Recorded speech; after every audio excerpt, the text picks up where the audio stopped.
살아가다 보면 우리는 수없이 많은 순간에 부딪힙니다. 누군가의 말 한마디에 마음이 흔들리고 예상치 못한 상황에 짜증이 치밀어 오르기도 합니다. 특히 나이가 들어갈수록 참아왔던 인내심이 쉽게 무너질 때가 있습니다. 왜 저 사람은 저렇게 말할까? 왜 나를 무시하는 걸까? 이런 생각이 마음속에 불씨처럼 남아 순식간에 화라는 불길로 번져 나갑니다. 하지만 부처님께서는 말씀하셨습니다. 현명한 사람은 화내지 않는다. 여기서 중요한 것은 화라는 감정이 아예 없어야 한다는 뜻이 아닙니다. 사람이라면 누구나 화가 날 수 있습니다. 다만 그 화에 끌려가지 않고 그 화에 마음을 내어주지 않는 것이 현명한 길이라는 뜻입니다. 잠시 눈을 감아봅니다. 강한 바람이 불어도 꿋꿋하게 서 있는 나무를 떠올려 보세요. 나뭇가지가 흔들리더라도 뿌리가 단단히 땅에 박혀 있기에 쓰러지지 않습니다. 화란 바람과 같습니다. 잠시 세차게 몰아쳐도 그 바람에 넘어지지 않는 힘. 그것이 지혜입니다. 연못을 떠올려 보십시오. 큰 돌멩이가 떨어지면 순간 파문이 일어나 물결이 흔들립니다. 그러나 시간이 지나면 연못은 다시 고요해집니다. 우리 마음도 같습니다. 화를 누군가 던져놓은 돌멩이라 생각해 보세요. 그 순간은 요동치지만 곧 잔잔함을 회복할 수 있습니다. 그것이 바로 현명한 사람이 지닌 마음의 힘입니다. 우리는 종종 이렇게 생각합니다. 화를 참으면 병이 된다. 물론 억누르고 꾹꾹 눌러 담으면 병이 될 수 있습니다. 그러나 부처님께서 말씀하신 것은 억지로 누르라는 것이 아닙니다. 오히려 화를 있는 그대로 바라보라는 가르침입니다. 내 마음 속에서 화가 올라오는 것을 조용히 지켜보세요. 아, 지금 내 안에 화가 있구나. 이렇게 알아차리는 것만으로도 화는 점차 힘을 잃고 사라져 갑니다. 햇빛에 눈부신 눈송이가 녹듯 고요히 바라보는 순간 분노는 조금씩 사라집니다. 어느 노승이 제자에게 이렇게 말했습니다. 화를 내는 것은 마치 불에 손을 집어넣는 것과 같다. 타는 줄 알면서도 계속 손을 두는 사람은 지혜롭지 못하다. 우리가 화를 낼 때 그 불길은 먼저 나 자신을 태웁니다. 상대방에게 던지는 말이 날카로워질수록 그 상처는 내 가슴에도 남습니다. 결국 손해를 보는 것은 나 자신입니다. 그러니 부처님은 우리에게 이렇게 말씀하십니다. 현명한 사람은 화내지 않는다. 그것은 나를 지키는 가장 따뜻한 가르침입니다. 화를 내지 않는다는 것은 무력하거나 세상에 무관심하다는 뜻이 아닙니다. 오히려 더 깊은 자비와 이해에서 나옵니다. 상대방이 무심코 한 말이 내 마음을 건드릴 때 그 사람 역시 불완전한 존재임을 떠올려 보세요. 그도 나처럼 힘들고 불완전하기에 실수하는 것입니다. 마치 아이가 넘어졌을 때 화를 내지 않고 일으켜 세워주듯 지혜로운 사람은 타인의 실수를 너그러이 품어줍니다. 그 마음에서 화는 사라지고 대신 연민이 피어납니다. 이제 화가 치밀어 오를 때 실천할 수 있는 방법을 함께 떠올려 봅니다. 첫째, 깊은 호흡을 합니다. 숨을 들이마시며 화가 올라오고 있구나 알아차립니다. 숨을 내쉬며 이 화도 곧 사라질 것이다 라고 마음속으로 되새깁니다. 그렇게 몇 차례 호흡하면 분노의 불길은 조금씩 꺼져갑니다. 둘째, 눈앞의 상황을 잠시 멈추는 것입니다. 대답하지 말고, 행동하지 말고, 그저 가만히 있어 보세요. 바로 반응하지 않는 것. 그것이 화를 다스리는 첫걸음입니다. 셋째, 자연의 이미지를 떠올리는 것입니다.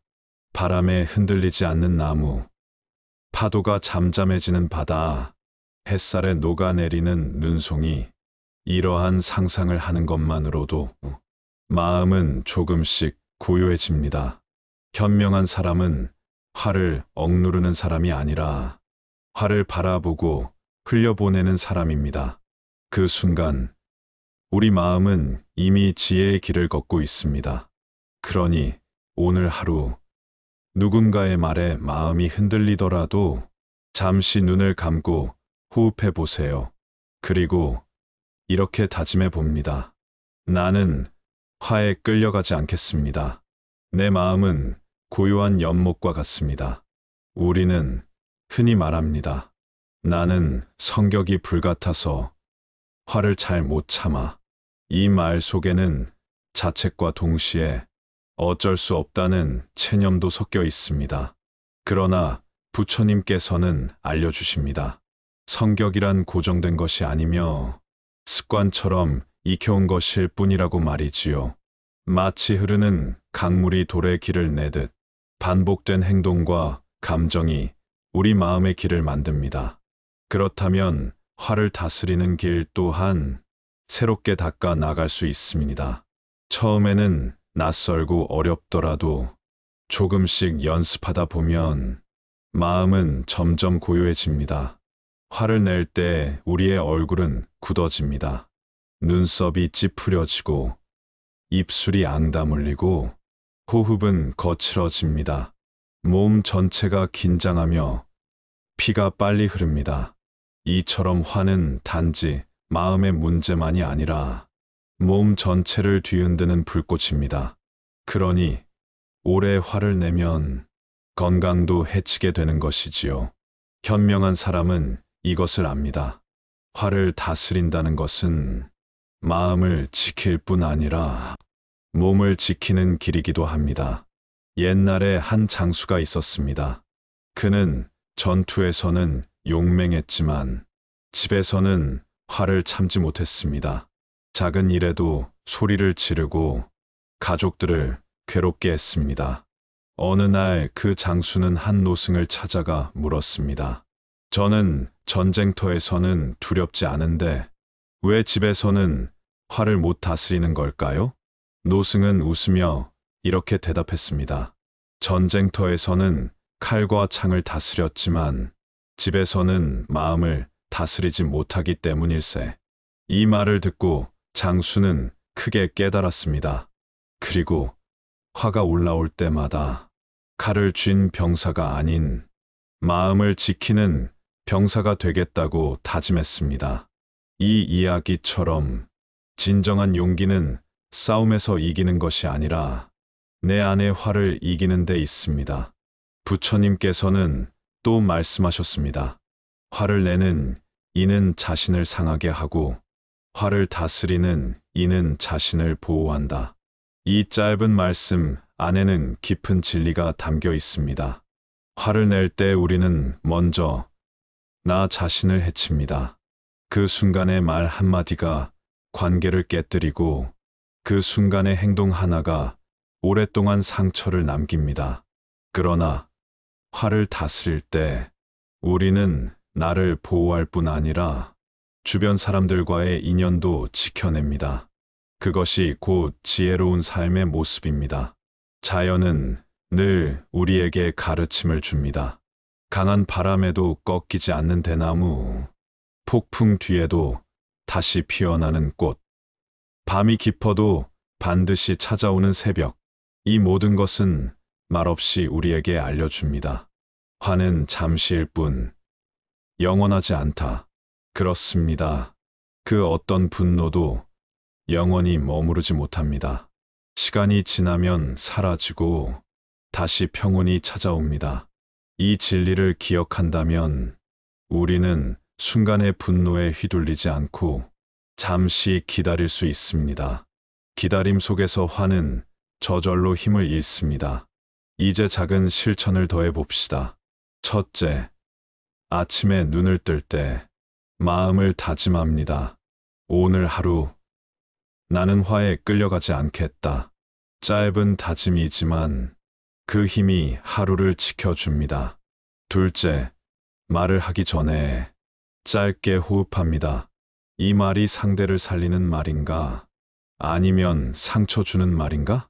잠시만 생각하면 화난 말은 사라지고 차분한 말이 남습니다. 셋째, 잠자리에 들기 전 오늘 하루 있었던 화의 순간을 떠올려 봅니다. 그리고 마음속으로 이렇게 말합니다. 그 또한 지나갔다. 내일은 조금 더 평온할 것이다. 이렇게 하루를 정리하면 마음은 점점 더 단단해집니다. 사람들은 말합니다. 나는 혼자라서 더 예민해. 사람들과 부딪히면 참기 힘들어. 그러나 혼자 있는 시간은 오히려 기회가 됩니다. 내 마음을 들여다보고 화가 일어나는 근원을 관찰할 수 있기 때문입니다. 고요한 방 안에서 가만히 앉아 호흡을 바라보세요. 화는 홀로 있을 때 더욱 잘 보입니다.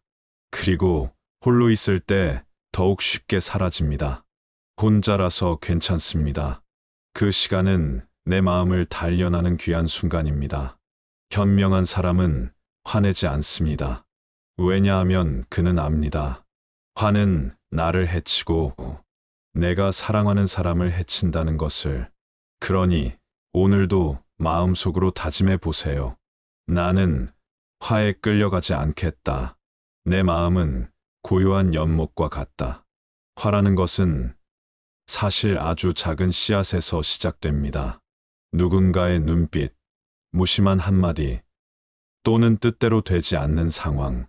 그 씨앗은 작지만 우리가 붙잡는 순간 불길처럼 번집니다. 마치 산속의 마른 잎에 불씨가 떨어지면 순식간에 산을 태우듯 화도 그렇습니다. 작은 불씨일 때는 쉽게 꺼지지만 한 번 번져나면 되돌리기 어렵습니다. 그래서 현명한 사람은 씨앗이 자라기 전에 알아차립니다. 지금 내 마음 속에 화의 씨앗이 있구나. 그렇게 자각하는 순간 그 씨앗은 더 이상 자라지 못합니다. 우리는 종종 이렇게 말합니다. 화를 내지 않으면 상대가 나를 무시할 거야. 하지만 진정한 존중은 큰 소리로 얻어지는 것이 아닙니다. 고요한 힘에서 나옵니다. 강물은 소리 없이 흐르지만 바위를 깎아내립니다. 햇살은 고요히 비치지만 온 세상을 살립니다. 현명한 사람의 고요함은 소리 없는 울림으로 상대를 감화시킵니다. 그것이 진정한 힘입니다. 어느 마을에 두 노인이 있었습니다. 한 노인은 늘 화를 내며 살아갔습니다. 사소한 일에도 목소리를 높이고 사람들과 자주 다투었습니다. 반면 다른 노인은 언제나 조용했습니다. 화를 내는 법이 거의 없었지요. 마을 사람들은 궁금해서 물었습니다. 어떻게 그렇게 화를 안 내고 지내십니까? 노인은 미소를 지으며 대답했습니다. 나는 화가 올라올 때 그 화를 다른 사람에게 던지지 않고 내 마음의 연못에 담습니다. 그러면 잠시 물결이 일다가 곧 잔잔해집니다. 그 말을 들은 사람들은 깨달았습니다. 현명한 사람은 화가 없는 것이 아니라 화를 잠시 머물게 할 그릇을 지니고 있다는 것을. 분노는 순간의 감정입니다. 그러나 그 순간의 말과 행동은 평생의 상처를 남기기도 합니다. 어느 부부는 사소한 말싸움으로 서로의 마음에 큰 금이 갔습니다. 그때 남편은 화가 치밀어 올라 거칠게 말을 내뱉었지요. 너는 늘 내 발목만 잡아. 아내는 깊이 상처받았고 그 말은 오랫동안 가시처럼 남았습니다. 후회는 뒤늦게 찾아옵니다. 그러나 이미 던져진 말은 주워 담을 수 없습니다.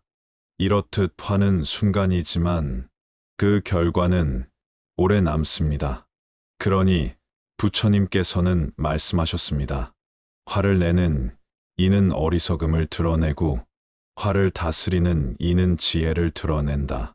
그렇다면 우리는 어떻게 화를 지혜롭게 다스릴 수 있을까요? 첫째, 마음의 공간을 넓히는 것입니다. 작은 방 안에 연기가 가득 차면 숨쉬기 어렵습니다. 하지만 창문을 열면 금세 사라집니다. 마음도 같습니다. 화를 좁은 마음에 가둬두지 말고 넓은 하늘처럼 바라보면 곧 사라집니다. 둘째, 화를 자비로 바꾸는 것입니다. 화를 일으킨 사람도 결국은 괴로움 속에 있기 때문에 그런 행동을 한 것입니다. 그의 괴로움을 바라볼 때 우리는 분노 대신 연민을 느낄 수 있습니다. 셋째, 화를 수행의 길로 삼는 것입니다. 화는 단지 괴로움이 아니라 내가 깨어있음을 점검하는 신호입니다. 아, 내가 지금 깨어있지 않구나. 이렇게 알아차린다면 화는 오히려 수행의 선물이 됩니다. 바람은 불지만 결국 멎습니다. 비는 내리지만 결국 갭니다. 마음의 화도 그와 같습니다. 붙잡지 않으면 반드시 사라집니다. 그러니 우리는 기다림을 배워야 합니다. 잠시 눈을 감고 한 호흡을 바라보세요. 그 한순간이 화를 흘려보내는 지혜의 문입니다. 한 수행자가 있었습니다. 그는 늘 화가 많아 사람들과 어울리기 힘들었습니다. 그러나 하루는 스승에게 배운 대로 화를 느낄 때마다 하늘을 바라보았습니다. 그리고 이렇게 중얼거렸습니다. 이 화는 하늘의 구름과 같다. 곧 흘러가리라. 처음에는 잘 되지 않았습니다. 그러나 날마다 반복하니 정말로 화가 구름처럼 흘러가 버렸습니다. 그는 마침내 깨달았습니다. 내 안의 화는 적이 아니라 나를 가르치는 스승이었다. 우리도 마찬가지입니다. 화가 올라올 때마다 그 화를 적대시하지 말고 지혜의 스승으로 삼아 보세요. 그 순간 우리는 더 현명해집니다. 현명한 사람은 화내지 않습니다. 왜냐하면 그는 압니다.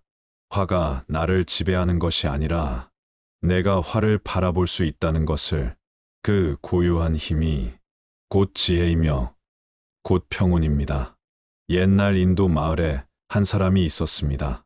그는 장사도 잘했고 마을 사람들에게 존경도 받았지만 단 한 가지 약점이 있었습니다. 바로 화를 참지 못한다는 것이었지요. 사람들이 그를 조금만 건드려도 큰 소리로 화를 내고 결국 가까운 이들조차 멀어져 갔습니다. 어느 날 그는 부처님을 찾아가 이렇게 물었습니다. 스승님, 저는 화를 참지 못합니다. 화를 내고 나면 늘 후회하는데 그 순간에는 제 마음을 도저히 멈출 수가 없습니다. 어떻게 해야 하겠습니까? 부처님은 조용히 미소를 지으며 그에게 찻잔을 내어주었습니다. 그리고 차를 가득 따라 넘치게 하셨습니다. 물이 흘러내리자 그 사람은 놀라며 말했습니다. 스승님, 잔이 넘쳤습니다. 그때 부처님께서 말씀하셨습니다. 그대의 마음도 이 잔과 같지 않느냐? 화로 가득 차 있으면 작은 자극에도 넘쳐 흐른다. 그러나 잔을 비우면 아무리 부어도 넘치지 않는다. 그는 그제야 깨달았습니다. 내 마음을 늘 가득 채우지 않고 비워두어야 한다는 것을. 분노는 바람과 같습니다. 세차게 불어와도 결국 멈춥니다. 그러나 바람에 흔들리지 않는 나무가 있듯 마음의 뿌리가 깊으면 분노도 쉽게 흔들지 못합니다. 또한 화는 불꽃과 같습니다. 어두운 곳에서 잠시 타올라 밝히기도 하지만 붙잡으면 손을 태우지요. 현명한 사람은 불꽃을 가까이서 보되 손에 쥐지 않습니다. 한 마을에는 늘 화를 내는 농부가 있었습니다. 그는 소가 밭을 망치면 소를 때리고 이웃이 조금만 잘못해도 욕을 퍼부었습니다. 하지만 나이가 들어 병이 찾아오자 그는 홀로 남게 되었습니다. 사람들이 다가오길 꺼려했기 때문입니다. 마지막 순간 그는 깨달았습니다. 내가 이토록 화를 낸 것은 결국 내 삶을 홀로 만들었구나. 이 이야기는 우리에게 묻습니다. 화를 붙잡아 얻은 것이 무엇인가? 그리고 잃은 것은 무엇인가? 반대로 또 다른 마을에는 온화한 노파가 있었습니다. 그는 늘 사람들에게 미소를 건넸습니다. 누군가 실수를 해도 괜찮습니다라고 말하며 화를 낼 줄 몰랐습니다. 사람들은 그 곁에 있으면 편안했습니다. 아이들은 할머니 품에서 잠들고 이웃들은 늘 도움을 받았습니다. 그녀의 미소는 마을 전체를 따뜻하게 했습니다. 사람들이 떠올리는 것은 그녀의 재물도 지위도 아니었습니다. 단지 그 노파 곁에 있으면 마음이 평안했다는 기억뿐이었습니다. 이 두 이야기는 우리에게 분명히 말해줍니다. 화를 내는 삶은 사람을 멀어지게 하고 화를 다스리는 삶은 사람을 모이게 한다. 자연도 늘 같은 이야기를 들려줍니다. 비는 내리고 천둥은 치지만 구름은 결국 걷히고 맑은 하늘이 드러납니다. 우리의 분노도 그렇습니다. 잠시 거세지만 반드시 사라집니다. 그러니 화의 순간에 휩쓸리지 말고 잠시 하늘을 바라보듯 기다려야 합니다. 바닷가의 파도를 생각해 보세요. 큰 파도가 치면 모래 위 발자국은 모두 사라집니다. 그러나 바다 자체는 늘 고요한 품을 간직합니다. 우리 마음도 바다와 같습니다. 화는 파도일 뿐 그 밑에는 늘 고요한 심연이 있습니다. 현명한 사람은 파도에만 주목하지 않고 그 깊은 고요함을 기억합니다. 한 아이가 있었습니다. 그는 사소한 일에도 친구들과 다투었습니다. 어머니는 걱정스러운 마음에 아들에게 이렇게 말했습니다. 얘야, 오늘 화를 낼 때마다 울타리에 못을 하나씩 박아보아라. 아이는 그날 못을 여러 개나 박았습니다. 며칠이 지나자 울타리는 못으로 가득했습니다. 어머니는 다시 말했습니다. 이번에는 화를 참을 때마다 못을 하나씩 빼보아라. 아이는 점점 못을 뽑아냈습니다. 마침내 모든 못을 뽑았을 때 울타리에는 깊은 구멍이 남아 있었습니다. 어머니는 말했습니다. 보았지? 화를 내면 이렇게 흔적이 남는다. 내가 뽑아냈더라도 흔적은 사라지지 않는다.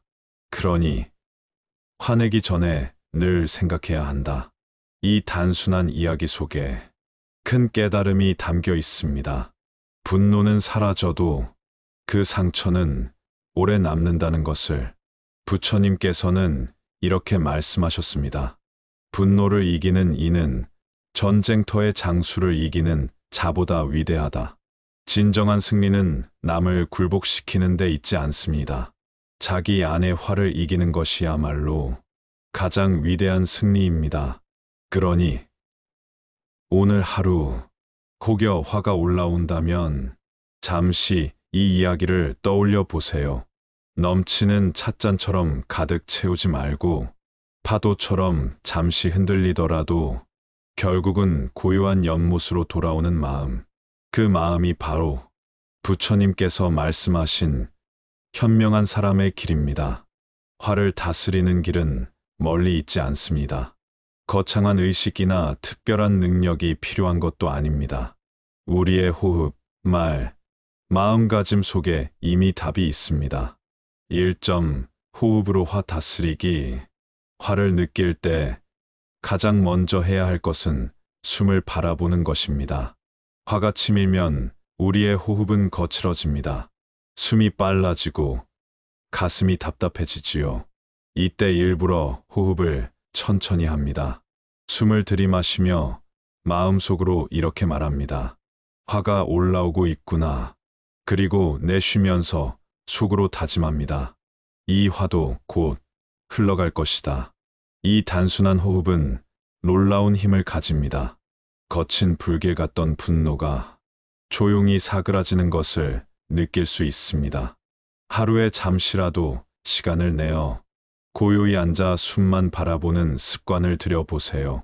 화가 올라올 때뿐 아니라 평소의 호흡 명상은 마음을 더 단단하게 만들어 줍니다. 2점. 침묵의 지혜. 화를 참기 어려울 때 가장 큰 실수는 곧바로 말로 옮기는 것입니다. 날카로운 말은 화살과 같아 상대방을 깊이 상하게 하지요. 그러므로 화가 올라올 때는 침묵이 큰 지혜입니다. 입술을 다물고 마음속으로만 말해 보세요. 지금은 화가 나 있다. 지금은 말하지 않는 것이 좋다. 잠시 침묵하면 나중에 더 부드럽고 지혜로운 말로 상황을 풀어갈 수 있습니다. 침묵은 약점이 아니라 가장 강한 자기 절제입니다. 3점. 몸을 움직이기. 화는 몸에 쌓입니다. 가슴이 뜨겁고 어깨가 뻣뻣해지고 얼굴이 붉어지는 것은 그 증거입니다. 이때 가만히 앉아 있으면 분노는 더 커질 수 있습니다. 잠시 자리에서 일어나 걸어보세요. 창밖을 바라보며 바람을 쐬어도 좋습니다. 걷는 동안 발걸음에 집중하면 마음의 불길은 조금씩 꺼집니다. 몸을 움직이는 작은 습관은 마음을 가볍게 만들어 줍니다. 4점. 화를 글로 옮기기. 말로 터뜨리면 상처가 남지만 글로 옮기면 치유가 시작됩니다. 종이에 이렇게 써보세요. 오늘 나는 이런 말에 화가 났다. 그때 내 마음은 이랬다. 적고 나면 신기하게도 마음이 가라앉습니다. 글은 내 마음의 거울이 되어 화를 밖으로 흘려보내 줍니다. 그리고 나중에 다시 읽어보면 깨닫습니다. 그때 그렇게까지 화낼 일이 아니었구나. 5점. 자비의 관점으로 바라보기. 화를 다스리는 가장 근본적인 길은 자비입니다. 나를 화나게 한 사람도 결국은 괴로움 속에 있기 때문에 그런 행동을 한 것입니다. 아이가 울고 떼를 쓰는 것을 보면 화보다는 연민이 먼저 일어나지요. 왜냐하면 아이가 서툴러서 그렇다는 걸 알기 때문입니다. 어른도 마찬가지입니다. 누군가 나를 괴롭혔다면 그 역시 자기 마음의 불길 속에서 괴로운 사람입니다. 그의 괴로움을 바라본다면 분노는 연민으로 바뀌고 내 마음은 오히려 더 평온해집니다. 6점. 하루의 마무리. 화 내려놓기. 하루를 마칠 때 잠시 눈을 감고 이렇게 되새겨 보세요. 오늘도 나는 화를 느꼈다. 그러나 그 화는 이미 지나갔다. 이제 나는 그것을 놓아준다. 이 작은 의식은 마음을 맑게 하고 다음 날을 새롭게 시작하게 해줍니다. 화를 가슴에 안고 잠들면 꿈 속에서도 괴로움이 이어집니다. 그러나 내려놓고 자면 잠 속에서도 평온이 함께합니다. 현명한 사람은 화내지 않습니다. 그는 화를 억누르지도 않고 분노에 휘둘리지도 않습니다. 그저 바라보고 흘려보내며 자비와 평온 속에 머뭅니다. 오늘도 마음속으로 다짐해 봅니다. 나는 화에 끌려가지 않겠습니다. 내 마음은 고요한 연못과 같습니다.